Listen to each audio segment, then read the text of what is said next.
And welcome to another edition of Pop It. Hashtag free Britney right from the start. I am not going to apologize. Screw her family. They're the worst. Britney, we love you. And we hope that you get that, everything gets solved. But anyway, welcome to Pop It. Oh, it was like heated. I'm a little, it's already hot in the Midwest, but I am feeling hotter than ever because I got some hotties on the call today. Previous multi-winner Christian Hinton joins again. He's back to take the crown. Jessica Lockhart, who won 2 battles ago, so she gets her automatic bring back. So we brought her back. Got you on a rope, and I just teased you in. And new first-time player, who I think is ready to drop the sass hammer, Declan, joining us all the way from down the street, I think. All right, so let's jump into it. We got 5 hot, delicious topics. Each contestant gets 30 seconds to give their opinion. I give points based on, was it funny? Did I agree? Was it smart and sophisticated? Did it make me tingle somewhere? Whatever it is, I give out points objectively. So let's start off with the hottest topic potentially right now. Ed Sheeran came back with a new song called Bad Habits. Is it good or is it bad habits? Christian, your take. The only bad habit associated with Ed Sheeran is apparently his new cocaine habit, because he looks horrible. He looks honestly like the Joker. Is this his origin story? Is this the Ed Sheeran Joker story? I know we're getting a Joker too. Is it going to be with Ed Sheeran? Because of this music video and song, I kind of hope so. I really, really do. But I love Ed Sheeran. The look is just, he looks horrible. He looks so bad. I like how you didn't even talk about the song. You're like, I just got to talk about the look. Jess, over to you. Ed Sheeran, Bad Habits. What do you think? Well, I'm always jealous of anybody who's ugly and a millionaire. So I'm automatically, I'm happy for Ed Sheeran. Again, still allowed to make music for us. So good job for Ed.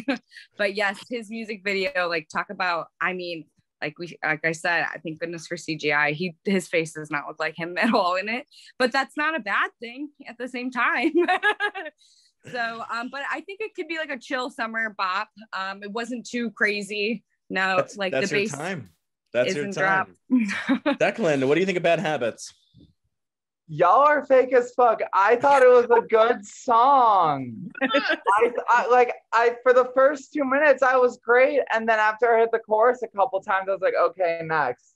It's a song that where pop culture is going right now. I think it's a summer bop because everyone's going to love it. But was it noteworthy in my book? No, I'm not going to go back and listen to it again. But I liked it.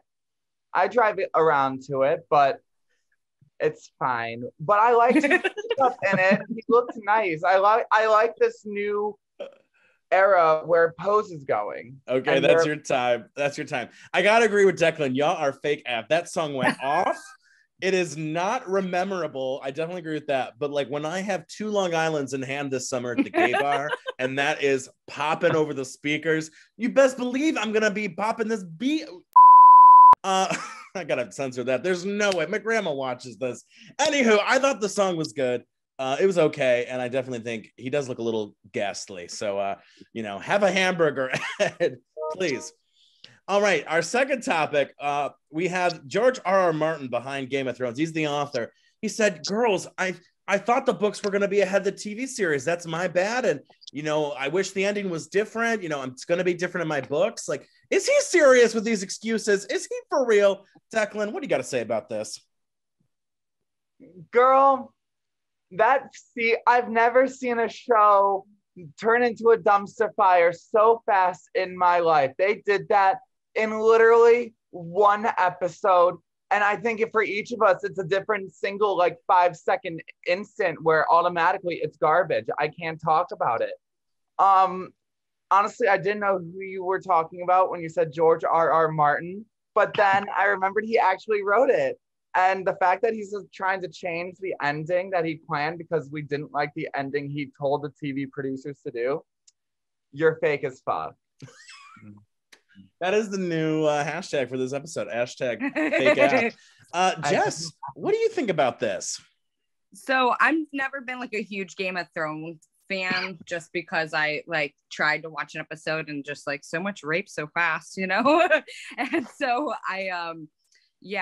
I just didn't feel the need to continue too much, but I was definitely overall, I feel like this experience is probably like going to a Costco. Like you're gonna leave with something, but it might be $1.50 hot dog, or it could be all the toilet paper you could ever need.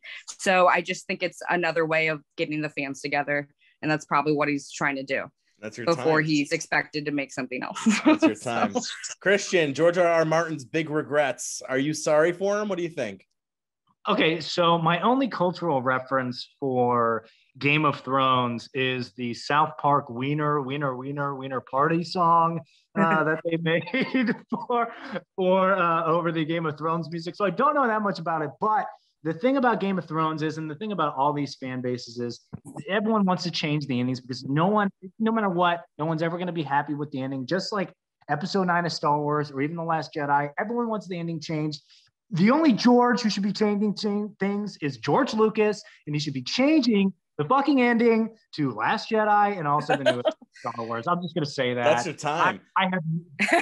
That's your time. I gotta say, it is weird that the only straight guy in this call is like, I don't know what Game of Thrones is. That is I'm a little perturbed by that the gays are out here representing Game of Thrones. I do think that ending was straight trash. I mean, it really was. And you see this happen all the time. Once it goes off book and like the writers they don't have a textbook to copy and paste things from, it goes to crap. I mean, and George R.R. Martin, I don't want to hear it. You had 20 years to write 2 books and you couldn't do it. You know, what have you been doing for 20 years? Just sitting around having bonbons and collecting those royalty checks, which, hey, I don't blame you if you have. But I don't want to hear. I don't want to hear the excuses. This is probably the funniest story of the night. A bouncer denied Rihanna access to the club. Didn't seem to recognize her. She didn't have her ID. Is this guy dumb? Would you have done the same thing? Was he right in kicking her to the curb? I mean, what do we think? Christian, back to you. There's a couple of ways to go about this. I saw a lot of people on social media calling for this man's firing. I disagree. I think this man is based, speaking of AF, based as fuck. And congratulations to him for following his job. He should get a raise, this guy. He shouldn't let anyone in without an ID. His manager probably said nobody in without an ID. If you're getting paid for something, you can't say, I don't care who it is. This man should get a raise. He should be the head of security. He should go to Secret Service, God damn it. Take this man to Secret Service. What a good move by him. I'm just saying. I love Rihanna, but, you know. Jess, what do you think? Are you a little perturbed or disturbed? What do you think? I think it's her own fault for not putting out music in the last 10 years. Like, you can't expect a male to know what you look like when you're only making clothes for women. Like, it's just kind of like, we all want it and we're all ready for it, Rihanna. So please, please, please give us maybe a Hot Girl Fall. I'm here for it. Like, drop an album or just an EP. We're all desperate. So, and that security guard was doing his job. Hopefully got a picture with her, right? After people freaked out. Declan, this bouncer, are you team bouncer or team Rihanna's missing ID? Is the point of this podcast to be fake and to be wrong? Like, y'all are so stupid. If you don't know who Rihanna is, first of all, you've been living in the bush. You need to be educated, then go back to school. Secondly, he was just doing his job. Yeah, but like literally, it's Rihanna. Dare I say more? And while I do agree, she does need more Nicki stan to kind of come to her face and tell her that she needs to put out an album. But other than that, where Rihanna decides it's hers legally. Basically. That's your time. I gotta say, I'm really caught in the middle. You know, do you follow the policy? You know, no ID, no entry. But then, how do you not know that's Rihanna? I mean, if I was the bouncer and I'm out there, you know, with my big pecs, and I'm like, get out of here, you know, if you don't have your ID, and Rihanna comes up to me, I'm like, girl, what was it like working with Britney Spears on the S&M remix, or like, you know, on this new album? Is it true you're going reggae? I'd be like, you know, Fenty Beauty's killing it. What's the biggest success you have for me as a businessman? I mean, how do you not do that? How do you really not know who that is? And that is, I agree with Declan. He needs to be educated on something. Just go to Twitter for once. I don't know what to do, but that was a little weird. He didn't recognize her. The Gossip Girl reboot is coming out, and it's going to show the character's privilege in a way that the original didn't. Not everyone is on board with this. Declan, let's go to you. You're the original Gossip Girl. What do you think? Well, to be fair, once we figured out who Gossip Girl was, we all stopped like really following the show or caring about it. So, I mean, hearing about this reboot, I'm excited. I love to watch. I enjoy watching the show. How are they going to show their privilege in a different way? I don't know what they're talking about when they talk about that. I just like good TV. Short and sweet to the point. I like that. Jess, what do you think? I mean, I'm excited about it. I'm definitely was a big fan when it was on the like CW or when with the reruns and everything like that. But overall, I don't understand how else are you going to show Upper East Side Manhattan's privilege? Like, I think we get it. Like, it's just not realistic. And I'm excited to see a bunch of adults act as kids, you know, usual stuff when they do reboots. But I think it'll be interesting to see how much is like the same as the old season and what's different. Maybe a Gossip Girl won't be Dan Humphrey type of character, hopefully, even though it still makes no sense that he was the Gossip Girl. But I'm excited for it. It's the time. Christian, I doubt you really know much about this, but Gossip Girl reboot that's showing the character's privilege in a way the original didn't. I mean, what's your take? I wouldn't underestimate me, my friend. Look, here's the deal with Gossip Girl. We all know it's about, you know, I've never seen it, obviously, but I've seen images, and I looked up because I saw this story about how it's going to be more privilege. Is that like really what we need in today's world? Is more white people or whatever color, whatever creed, to show their privilege? Like, we get it, you're privileged, you have a lot of money. It goes a little too far on my book, so I'm not a big fan of it. At the end of the day, they shouldn't have shown who Gossip Girl is. I heard Declan say that. I don't know what that means, but why show who Gossip Girl is? The whole show, it's like Victoria's Secret. You're not going to tell whose secret it is. Don't show who Gossip Girl is. It's so dumb. I'm just saying. Oh my God. It's like Victoria's Secret. I can't with you, Christian. Yeah, I didn't watch the show either. I knew the gist of it.